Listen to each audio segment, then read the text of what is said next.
L'histoire d'Himiko Toga dans My Hero Academia. Enfant, Himiko manifestait un intérêt plutôt troublant pour le sang. Une fois, elle a amené un oiseau mort et ensanglanté à ses parents et elle leur a demandé avec joie si c'était joli, ce qui les a marqués et dérangés. Ses parents étaient dégoûtés de son comportement et essayaient de la réprimer dès son jeune âge. Ils ont exercé une pression immense sur elle pour qu'elle soit normale, ce qu'elle a pris à cœur. Par conséquent, elle a commencé à réprimer ses tendances anormales. Elle a donc réussi à cacher ce côté d'elle-même, si bien qu'au moment où elle était étudiante au collège, Himiko était connue par ses camarades de classe comme étant une fille gaie et polie. Cependant, tout cela a changé lorsqu'elle a obtenu son diplôme. Elle a d'abord ressenti l'amour pour un de ses camarades de classe, un garçon nommé Saito, qu'elle a attaqué plus tard en utilisant un cutter et en collant une paille dans sa blessure afin de sucer son sang. Peu après, elle a disparu et a fui la police et les héros. Stain. 3 jours après l'arrestation du tueur de héros, Himiko saute dans une ruelle sombre. Elle a des écouteurs et elle écoute le reportage sur la capture de Stain. Plus tard, avant de se diriger vers l'alliance des super vilains,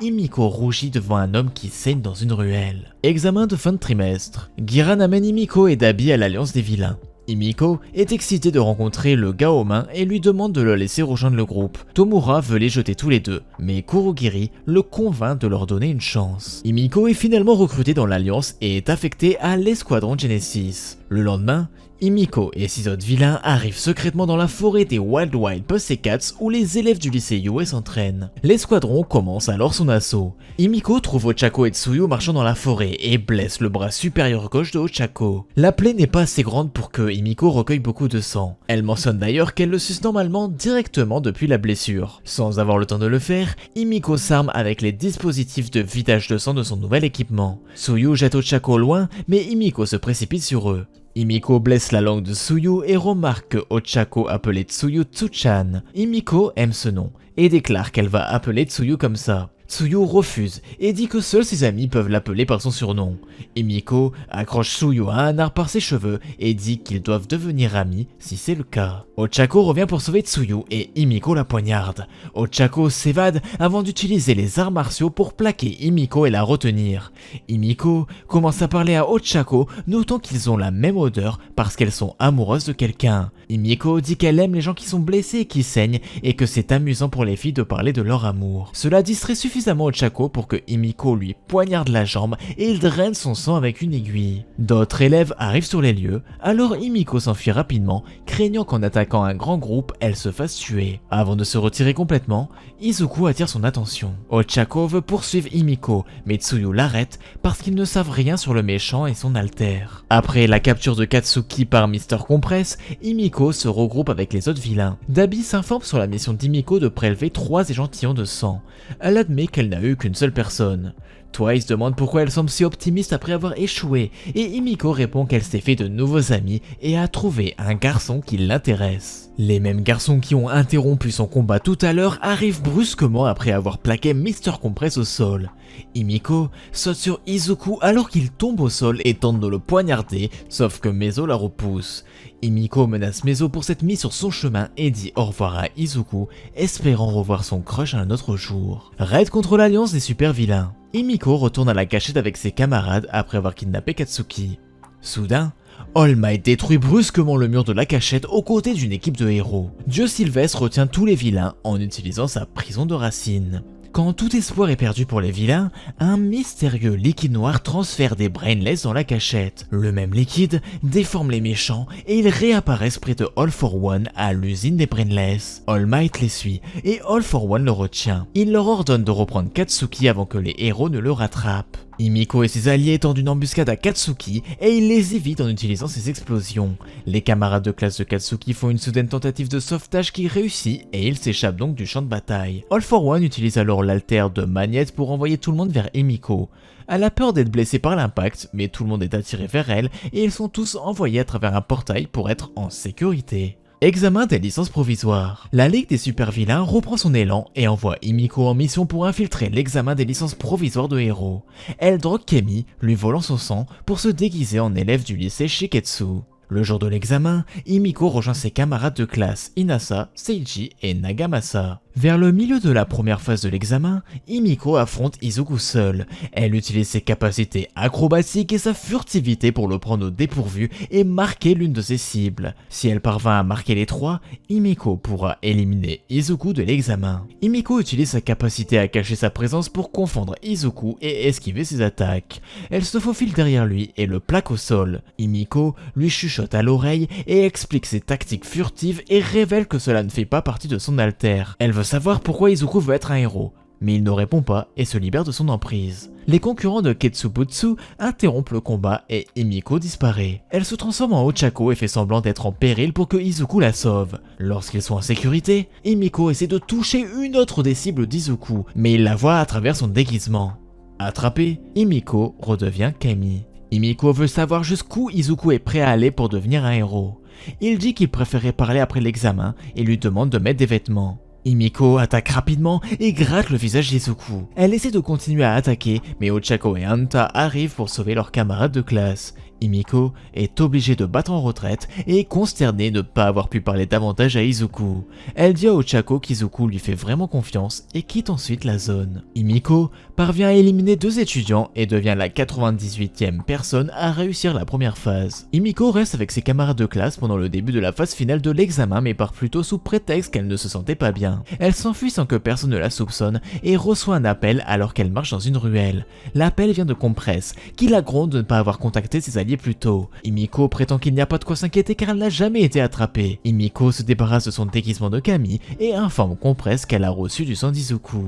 8 préceptes de la mort. Himiko trouve la Ligue des méchants dans un entrepôt secret. Twice leur ramène une nouvelle recrue, Overall. Overall suggère que la Ligue des vilains travaille pour lui et il refuse. Magnette l'attaque, mais Overall le tue brusquement en quelques secondes, choquant Himiko et les autres. Compress tente de compresser Overall, mais son alter finit par être effacé par une balle mystérieuse, donnant à Overall suffisamment de temps pour détruire complètement son bras gauche. Tomura attaque et tue le sbire d'Overall qui apparaît pour le protéger, puis plusieurs partisans d'Overall font éruption dans la cachette, mettant fin à la bataille. Overall décide de mettre fin à la réunion et de partir, souhaitant poursuivre les négociations une fois que la Ligue des méchants se sera calmée. Twice et Himiko veulent venger leurs alliés et les tuer, mais Tomura ordonne à ses partisans de se retirer. Quelques jours plus tard, Tomura rencontre Overall pour former une alliance, à condition qu'il lui fasse part de ses projets.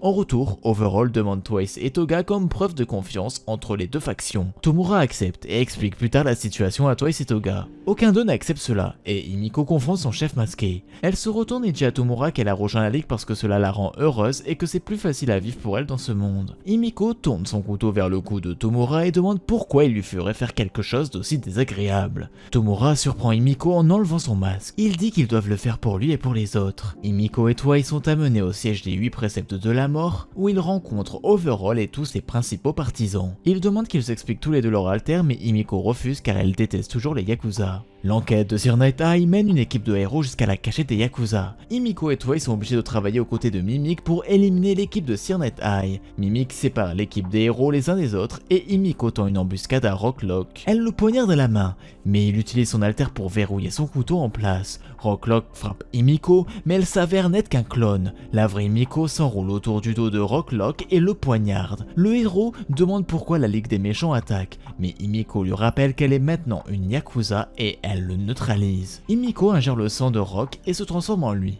Izuku et Eraserhead font irruption dans la zone et Himiko dit qu'un imposteur l'a attaqué. Elle se rapproche de Izuku et Eraserhead remarque la blessure au couteau sur le corps de Rock. Il efface l'alter d'Himiko alors qu'elle tente de poignarder Izuku. Il la reconnaît à son grand plaisir, mais Eraserhead l'éloigne.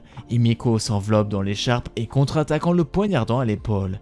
Elle s'enfuit et Mimic l'aide à se retirer derrière une paroi rocheuse. Ensuite, tout en remettant ses vêtements, elle déclare qu'elle est heureuse d'être venue. Twice est également obligé de battre en retraite après que Sir Night Eye ait détruit une partie de son masque. Himiko arrête sa crise de panique en enflampant la partie exposée de son masque derrière un tissu. Elle sympathise avec lui et reconnaît qu'il se sent horrible à cause de ce qui est arrivé à Magnette. Himiko et Twice se souviennent que Tomura leur faisait confiance et ils décident tous les deux d'agir librement et de faire ce qui leur fait du bien. Ils réprimandent Mimic et les Yakuza pour leur utilité, le plongeant dans une frénésie. Mimic commence à déformer la grotte et tente d'écraser les méchants et les héros. Himiko décide d'utiliser les héros pour détruire les Yakuza en guise de vengeance. Mimic se se met en colère et lui crie dessus, donnant au héros une occasion de le vaincre. Alors que Mimic tombe vaincu, Himiko et Twice disent au revoir à leur méchant rival. Himiko et Twice sortent du sol et tentent d'élaborer un plan pour continuer à attaquer les Yakuza. Himiko veut tuer Overall elle-même, mais pense qu'elle n'en aura pas l'occasion. Elle se transforme en Deku et mène l'équipe de Ryukyu jusqu'à la bataille de Overall avec l'équipe de Night Eye. Ils veulent essayer de voler Eri, mais le combat qui s'ensuit provoque trop de chaos et ils sont obligés de se cacher. Deku bat Overall et les 8 préceptes de la mort sont arrêtés et transférés dans un hôpital pour méchants. Himiko transmet cette information à Compress et Tomura qui, avec Dabi et Spiner, tentent une embuscade au transport sur l'autoroute. Armée de libération du paranormal. Une nuit, Tomura conduit Himiko et les autres dans une maison de la coalition de refus des créatures car il manquait de fonds. Himiko et Compress commencent à chercher des objets de valeur bouleversant les membres du clan. Les méchants massacrent tous les membres. Ils retournent ensuite à la cachette où Himiko et Twice fouillent dans les déchets qu'ils ont collectés dans l'église. Tomura dit que cela fait 1 mois que Kurogiri a été capturé et qu'il n'a toujours pas pu joindre le docteur. Himiko remet en question l'importance de ces déclarations et Tomura révèle que Kurogiri est allé récupérer une arme secrète tandis que le docteur joue un rôle central dans leur opération. Himiko et Twice se moquent de Tomura pour ne pas avoir nié que Kurogiri lui manque comme babysitter. Spiner confronte Tomura sur l'état de la ligue, mais Himiko semble s'ennuyer et l'ignore. Soudain, un violent grondement secoue la cachette et tous les méchants se précipitent dehors. Ils rencontrent un homme géant prétendant chercher le successeur de All for One. Il exige qu'ils se montrent dignes et les domine facilement, gémissant de déception face à leur faiblesse. La voix du docteur que Tomura recherchait retentit sur la radio du géant. Il présente la bête comme Gigantomachia, l'ancien garde du corps d'All for One. Soudain, du liquide noir jaillit brusquement de la bouche de tous les méchants avant de les téléporter vers l'antre du docteur. Il se présente comme Daruma et demande à Tomura pourquoi il devrait recevoir de l'aide après que la Ligue des méchants n'a presque rien accompli. Tomura révèle que des fragments de son passé ont laissé un trou dans son cœur qui ne pourra jamais être comblé. Il veut utiliser cette angoisse pour détruire tout ce qui existe. Himiko semble confus aux côtés des autres membres qui écoutent Tomura. Elle demande même si Tomura a l'intention de détruire tout ce qu'il aime, mais Tomura explique que ses alliés sont exclus, excitant Himiko. Le docteur accepte Tomura, mais ne soutiendra pleinement la ligue qu'après avoir triomphé de Gigantomachia. Dabi refuse de l'aider, ce qui incite Himiko à le narguer à propos de son attaque ratée plus tôt. Le docteur ramène tout le monde à Gigan, où Tomura les conduit avec sa confiance retrouvée. Pendant le mois et demi suivant, Himiko et les autres membres de la ligue continuent de soutenir Tomura alors qu'il se bat contre Gigantomachia pendant près de 45 heures d'affilée. Après que Machia se soit endormi, Himiko vérifie l'état de Tomura. Il est vivant et pense qu'il fera bientôt s'agenouiller le géant devant lui. Leur conversation est interrompue par un mystérieux appel de l'armée de libération du paranormal. Rodestro explique que l'armée a capturé Giran et souhaite créer une société où les haltères peuvent être utilisés librement. En guise de déclaration de guerre, Rodestro demande à la Ligue de se rendre à Deka City et de signaler la renaissance de l'armée. Tomura prend en charge la situation et propose à la Ligue d'utiliser les guerriers de la libération pour épuiser Gigan, faisant d'une pierre deux coups. Il les conduit à Deka City où il se regroupe avec Dabi. Une personne mystérieuse s'approche et Himiko est la première à le remarquer. Elle et ses alliés sont prêts au combat, mais l'étranger se révèle être Sliding Go, un héros pro aligné sur l'armée de libération. Sliding Go escorte la Ligue des méchants jusqu'à 2 des principaux révolutionnaires, Koku et Chitose. Soudain, des dizaines de citoyens tendent une embuscade aux méchants. Tomura ordonne à son groupe de se diriger vers la tour où Rodestro retient Giran. Excité, Himiko commence à courir mais le sol sous elle explose. Chitose confronte Himiko, la reconnaissant pour la série de meurtres sanglantes auxquelles elle y est. Chitose continue de combattre Himiko, l'attaquant en masse avec ses camarades afin de la coincer. Chitose va même jusqu'à utiliser ses propres subordonnés comme des bombes humaines afin de coincer davantage Himiko et de l'empêcher de se transformer, faisant exploser le sang ingéré dans son corps. Alors qu'Himiko tente de s'échapper, Chitose continue de l'aiguillonner, promettant de rendre publique l'histoire tragique de la chute d'Himiko afin de démontrer la justesse de l'objectif de l'armée. Quand Himiko se transforme en Ochako, Chitose la rejette comme sa dernière tentative de paraître mignonne avant sa mort. Ses subordonnés attrapent alors Himiko. Chitose se prépare à porter le coup de grâce, mais dans son désespoir, Himiko la touche et active inconsciemment Gravité Zéro faisant léviter Curieuse dans les airs. Déconcerté, Chitose suppose que la peur de la mort d'Himiko a permis à son alter d'évoluer spontanément. Ravi d'apprendre qu'elle peut utiliser l'alter de Chako, Himiko parcourt rapidement l'équipe de Chitose et touche tous ses membres, les faisant également flotter. Himiko désactive ensuite Gravité Zéro en voyant Chitose et ses acolytes plonger sanglantement dans le sol. Himiko parvient à se frayer un chemin vers un hangar éloigné du champ de bataille où elle s'effondre à cause de sa fatigue et de sa perte de sang.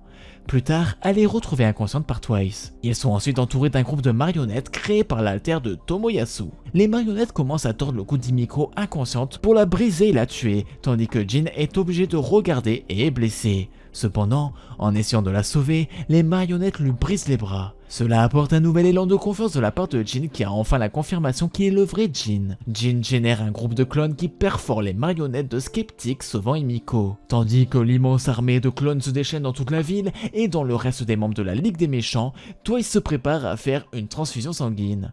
Twice crée un clone d'Himiko pour ce faire, tandis que l'un des clones part explorer en étant attaqué par Skeptic et ses marionnettes. Jin demande à ses doubles de le transporter, ainsi qu'Himiko et son clone inconscient loin de la ville.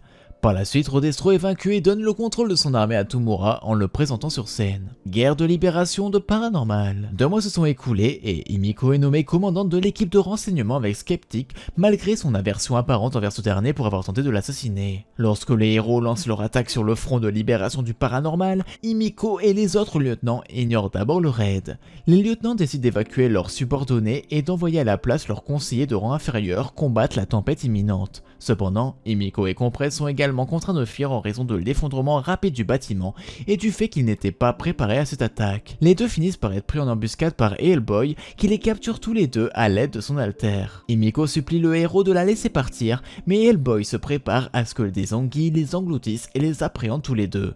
Cependant, sa tentative est déjouée par l'arrivée opportune de Twice qui poignarde brutalement Hellboy à mort. Himiko et Compress se préparent à se diriger vers le bunker et remercient Twice de les avoir sauvés, mais il révèle qu'il n'était qu'un clone. Le double de Twice révèle que Ox les a trahis et s'excuse d'avoir été si confiant. Le clone révèle également que le Twice originel vient de périr et rend le mouchoir qu'Himiko lui a donné lors du raid des 8 préceptes de la mort. Himiko se rend compte de la situation alors que le clone commence à disparaître. Elle embrasse ensuite le clone, remerciant Twice de l'avoir sauvé une dernière fois. Enragée par la mort de Twice, Himiko perd tout sang-froid et décide de se jeter contre les héros ennemis dans un déchaînement aveugle pour venger la mort de son ami. Himiko se déguise en Hellboy, se mêlant à quelques héros. Himiko tranche rapidement de nombreux héros et commente qu'il est difficile de continuer à vivre. Au moment où Himiko laisse tomber son déguisement, la main de Makia émerge juste derrière elle. Suite aux ordres de Tomura récemment réveillés, Makia récupère les membres de la Ligue dont Himiko. Divers héros comme Mount Lady, Kamui et Midnight tentent de les arrêter, mais échouent, alors ils demandent à l'équipe d'assistance de les arrêter. Les étudiants de Yue se lancent dans le combat pour vaincre la bête, Himiko en particulier étant intrigué, les reconnaissants de l'école de Yue. Les étudiants parviennent à cerner Makia et les héros lui envahissent le dos, engageant les lieutenants pour ensuite être emportés. Cependant, Red Riot parvient à grimper sur le bras de Makia et lui jette le sédatif dans la bouche. Himiko réagit rapidement et, voyant cela, jette immédiatement un couteau sur le sédatif, le brisant. Il s'avère que Red Riot avait un deuxième pot de sédatif et le lance à nouveau avec succès, atteignant la bouche du géant. Alors qu'un autre groupe de héros rejoint la mêlée, Makia parvint à les submerger et s'échappe sans aucune égratignure. Le géant finit par détruire plusieurs villes, détruisant tout sur son passage, suivi par les membres restants du Front de Libération. Makia continue de se déchaîner jusqu'à l'emplacement de Tomura, alors que Compress remarque Himiko par-dessus le bord du géant et en déduit qu'elle cherche Izuku et Ochako parce qu'elle les aime. Alors qu'ils se rapprochent de plus en plus de leur objectif, Skeptic remarque que les héros s'approchent de Makia depuis son ordinateur portable. Tout en parlant aux autres de leur stratégie pour leur arrivée, Compress remarque 2 personnes familières sur l'écran et demande à Skeptic de zoomer. Il s'avère que c'est Ochako et Tsuyu se déplaçant dans la ville de Jakku. Quand Himiko les voit également, elle court vers Compress pour lui donner son équipement, ce qu'il fait. Compress comprend quelles sont ses intentions et tente de dissuader Himiko en l'avertissant du danger, mais Himiko lui rappelle qu'elle veut des réponses à ses sentiments étouffants. En utilisant son alter, Himiko se transforme en vieille femme et sous ce déguisement, elle s'approche d'Ochako et Tsuyu et les trompe en leur demandant désespérément de sauver son mari Takeo. Ochako dit à Tsuyu de mettre quelques civils en sécurité pendant qu'elle aide la vieille femme. Himiko déguisée conduit Ochako dans une ruelle. Finalement, lorsqu'ils atteignent une zone isolée de la ville, Himiko décide de se débarrasser de son déguisement. Ochako est naturellement choquée de réaliser qu'elle est tombée dans le piège d'Himiko. Himiko se glisse dans une maison suivie par Ochako et une fois à l'intérieur, Himiko commence à parler à Ochako pendant qu'elle se cache. Elle lui dit qu'elle espérait aussi parler à Tsuyu et surtout à Izuku. Himiko dit qu'elle aime aussi Ochako et lui demande ce qu'elle veut faire d'elle alors qu'elle lui saute dessus avec son couteau et la coince avec Ochako la retenant. Ochako demande avec incrédulité si Himiko a sérieusement eu tous ces problèmes rien que pour lui poser cette question. ainsi que si elle a volé le sang de la femme en laquelle elle s'est déguisée plus tôt et si elle l'a tué ou non. Himiko est prise un peu au dépourvu par sa question, car le jeune héros lui dit qu'elle veut sauver autant de personnes que possible, et si elle se met en travers de son chemin, elle arrêtera Himiko sur le champ. Himiko la regarde simplement en réponse. Ochako jette Himiko et elle roule dans une autre pièce en disant qu'elle est beaucoup plus forte que la dernière fois. Pendant qu'ils se battent, Himiko dit que lorsqu'elle pense aux gens qu'elle aime, elle veut devenir eux, étant incapable de résister à la tentation de les exterminer. Elle sait cependant que même si elle accepte qu'elle est telle personne, les autres ne pensent pas comme elle et ne peuvent donc pas l'accepter, ce qui, selon elle, est la raison pour laquelle elle a du mal à vivre dans le monde. Himiko raconte alors à Ochako son combat avec Curious, qui a tenté de la tuer en même temps qu'elle le plaignait pour sa vie triste et misérable. Elle s'est donc transformée en Ochako et a utilisé son alter gravité 0 pour la faire tomber jusqu'à la mort. Ses aveux ont laissé Ochako horrifiée. Perturbée et en colère par ses aveux, Ochako l'attaque, mais Himiko esquive et riposte avec ses aiguilles, renversant Ochako dans une autre pièce où elle détruit tout à l'intérieur. Ochako se lève en disant qu'elle n'utiliserait jamais son alter pour tuer des gens et demande à Himiko d'expliquer la raison pour laquelle elle lui a parlé. Au lieu de cela, Himiko remarque quelque chose qu'Ochako a laissé tomber pendant la lutte. À la grande horreur d'Ochako, il s'avère que c'est le porte-clés d'All Might qu'Izuku lui a offert à Noël. Himiko attrape le porte-clés et Himiko le charge dessus, exigeant de le récupérer, mais Himiko s'enfuit avec en demandant s'il lui est précieux, ce que confirme Ochako. Himiko se prépare à lancer ses couteaux sur Ochako, mais avant qu'elle puisse le faire, Tsuyu entre dans la bataille et la frappe avec sa langue. Elle demande ce que fait Himiko ici, puis est interrompue lorsque la maison tremble sous la destruction dégénérée par Makia, dont Himiko profite pour battre en retraite. Tsuyu se prépare au cas où Himiko déciderait de les attaquer à nouveau, mais Ochako lui dit avec confiance qu'Himiko vient de s'enfuir. Ochako récupère son porte-clés en commentant qu'Himiko pleurait.